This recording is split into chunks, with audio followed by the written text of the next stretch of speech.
आशा करता हूं आप सब बहुत अच्छे होंगे। मेरा नाम है सिद्धांत अग्निहोत्री। स्टडी ग्लोस पे आपका बहुत बहुत स्वागत है।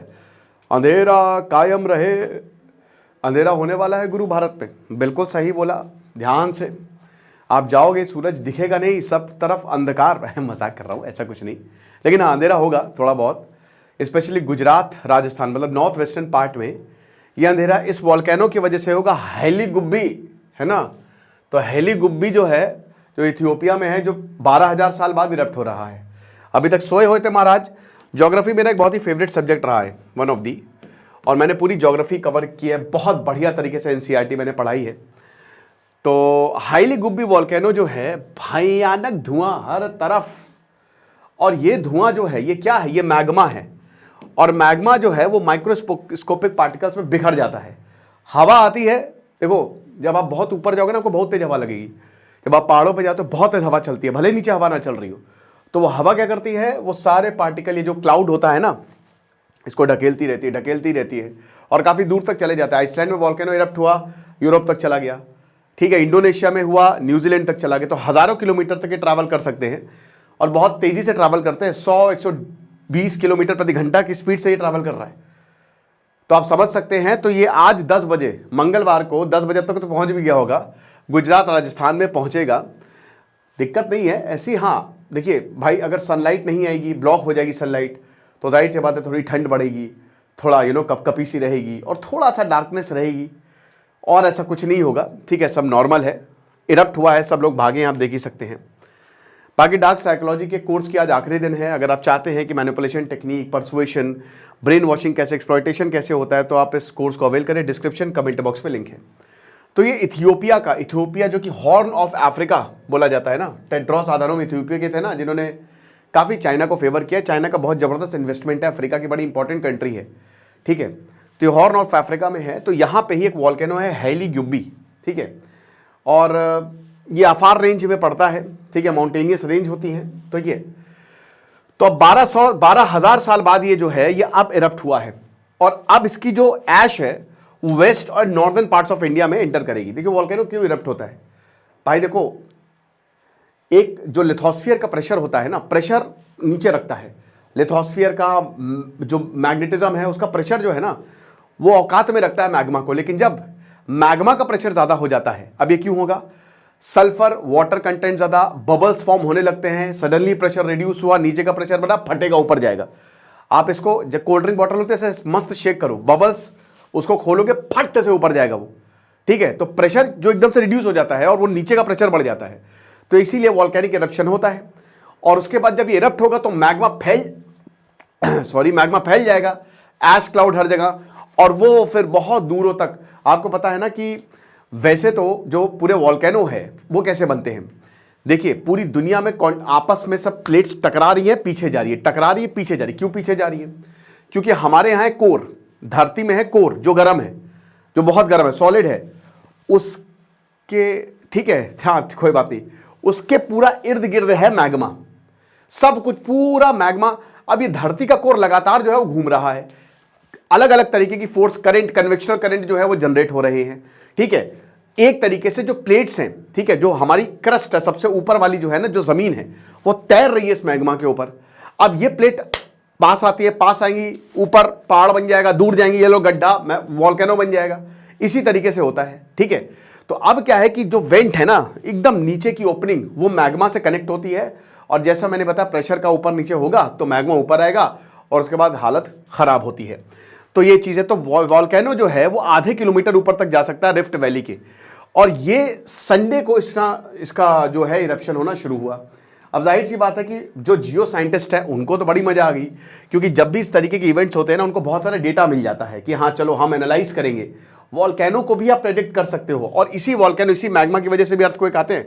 सब कुछ जो धरती के अंदर एक्टिविटी चल रही है वो सब टेक्टोनिक प्लेट से एसोसिएटेड है। ये आपका किधर चला गया बे, इथियोपिया है, यही हैला गुब्बी है, ठीक है। ये हॉर्न ऑफ अफ्रीका है ना, इस तरीके से काफी लंबे समय से यहाँ पे वॉर चला। ये बगल में चैड है, सूडान में तो भैया सिविल वॉर चल रहा है भयानक। डारफूर, ये आधा इनके मिलिट्री और जो क्या है आरएसए, ठीक है, उसमें डिवाइडेड है। उसके बगल में चैड में भी भैया ये बोको हरम है, ये चैड, खैर ठीक है, मैं कहाँ ज्योग्राफी समझाने समझ गया, ये इजिप्ट है। इजिप्ट चलो फिर भी स्टेबल है, ठीक है, ये लीबिया है, डिक्टेटर साहब यहीं पे थे, मुअम्मर अल गद्दाफी। ये पूरा सहारा डेजर्ट से कवर्ड है। ये अगर आप देखोगे ना, आधा अफ्रीका, 40 से 50% अफ्रीका जो है वो सहारा डेजर्ट से कवर्ड है। पूरा नॉर्थ में ये आता है। ये तुनीशिया है जहां से अरब स्प्रिंग शुरू हुआ है ना 2011 में, जहां से डेमोक्रेसी आनी शुरू हुई पूरे अफ्रीका में, लेकिन हो कुछ नहीं पाया। घंटा कुछ नहीं उखाड़ पाओगे भैया। आपको पता है अफ्रीका में इंडियंस का दबदबा है, इंडियंस आपको हर जगह मिल जाएंगे, हर जगह, एवरीवेयर। और यहां पूरे अफ्रीका में इंडियंस जो है वो बिजनेस को कंट्रोल करते हैं, यानी कि एक तरीके से अफ्रीका को इंडियंस कंट्रोल कर रहे हैं।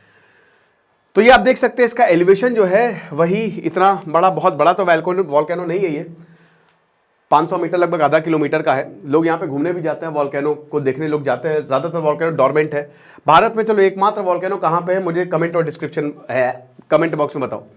लोकेशन का इथियोपिया अफार रिफ्ट में, ठीक है, आता है यहाँ पे इथियोपिया में। सदर्न मोस्ट वॉल्केनो है एटा एला रेंज का। ये सब तो देख सकते हैं, टेक्टोनिक यही बता रहे कि ये रिफ्ट जोन है, कॉन्टिनेंटल रिफ्ट जोन, आपस में टकराई बहुत कुछ होता है, ठीक है ना। देयर आर मेनी थ्योरीज जो हमारे जियोलॉजिकल साइंटिस्ट आए, वैगनर थ्योरी सबसे इंपॉर्टेंट कि आखिरकार ये सब होता कैसे है। फिर there are drift theories, convectional current theory, जो ये पूरा चल रहा है ओशंस के अंदर। मतलब एक तरीके से हर वक्त हमारे धरती का स्वरूप बनता बिगड़ता है, ठीक है। और वॉल्केनिक टाइप है, शील्ड वॉल्केनो विथ फिजर विंड्स, अलग अलग तरीके के वॉल्केनो होते हैं, ठीक है। ये चीज़ें हैं, तो आप देख सकते हैं ये इनकी सैटेलाइट इमेज है। और जब ये फटा तो अच्छों की, तो सैटेलाइट इमेज यही बताते हैं कि हाईली गुब्बी जो है वो अब धीमे धीमे इधर बढ़ रहा है। अब एक और चीज़ आपको बता दूं दोस्तों कि सबने फ्लाइट वाइट कैंसिल कर दी है, ठीक है। हालात इतने ख़राब हैं, हालात तो ख़राब नहीं मैं बोलूँगा, लेकिन हाँ फ्लाइट्स कैंसिल हो गई है, क्योंकि ये जो ऐश है ना, ये आपके जेट इंजन में जाकर उसको मेल्ट कर सकती है, तो प्लेन क्रैश हो सकता है। इसलिए आप भारत में भी देखेंगे ना, तो दिल्ली में बहुत सारी फ्लाइट्स जो हैं वो कैंसल्ड है, that is been cancelled, okay. तो ये चीज़ है, और धीमे धीमे ये ऊपर जाते हैं और उसके बाद ये अपनी जर्नी जो है वो शुरू करते हैं। एक बार ये अपर लेयर्स ऑफ एटमॉस्फेयर में पहुंच गए तब, क्योंकि ऊपर बहुत तेज़ हवा चलती है, और उसके बाद फिर इधर पे ये आ सकते हैं। अब बात ये है कि ये वेदर पैटर्न्स को अफेक्ट करती है, फ्लाइट रूट्स को अफेक्ट करती है, ये आपके टेम्परेचर एटमॉस्फेयर को थोड़ा सा ठंडा कर देगी, क्योंकि सनलाइट जो है वो नहीं आ पाती, और फ्लाइट्स ही सबसे ज़्यादा इसमें इफेक्ट होती है। लेकिन जो नीचे लोग रह रहे हैं, हम लोग, क्या हमको चिंता करने की ज़रूरत है? नहीं, आप परेशान मत होइए, ये बादल हैं, आएंगे चले जाएंगे, ठीक है। तो बहुत भयानक, मतलब पूरी दुनिया के वॉल्केनो ना फट जाएं और फिर जो ऐश है वो हमारे सांस के अंदर लंग्स वंग्स में चिपक जाए, वैसी कंडीशन नहीं है, ठीक है। ये कहते हैं ना कि once in a wild movement है, पर ग्राउंड लेवल रिस्क जो है ना वो एकदम जीरो है, तो टेंशन लेने की बात नहीं है। बाकी सब मैं आपको बता ही चुका हूं, तो अब मैं इसको दोबारा से रिपीट नहीं करूंगा, ओके। 10 चीज़ें आप देख लीजिए कि डीजीसीए ने ये एडवाइजरी जारी की है, ये टाइम्स ऑफ इंडिया का है, कि हाँ पॉसिबल डिसरप्शन हो सकते हैं, ठीक है। फिर उसके बाद जो इंडिया का मिड स्काई वेदर, तो ऐश गुजरात में आएगा, उसके बाद फिर राजस्थान जाएगा, फिर महाराष्ट्र, दिल्ली, हरियाणा, पंजाब भी जाएगा, तो नॉर्थ वेस्ट इंडिया में ये, और महाराष्ट्र तक भी यहाँ पे हो सकती है। तो ऐश क्लाउड जो है वो भी पहुंच भी गए होंगे मेरे ख्याल में, ठीक है। तो स्वागत कर लीजिए, और 100-120 किलोमीटर प्रति घंटे की रफ्तार से ये ऐश क्लाउड जो है वो बढ़ रहे हैं।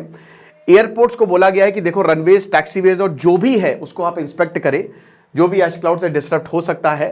और बाकी ऑपरेशन जो हैं वो तो एयरपोर्ट के कैरी आउट रहेंगे ही, कुछ देर में शायद सर्विस जो है वो बहाल भी हो जाए।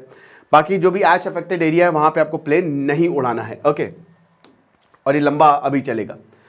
तो ये 8:30 बजे, सुबह 8:30 बजे संडे को शुरू हुआ ये एक्सप्लोजन, और अभी तक बढ़ता ही जा रहा है।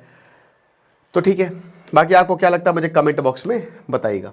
दिस इज सिद्धांत अग्निहोत्री, साइनिंग ऑफ।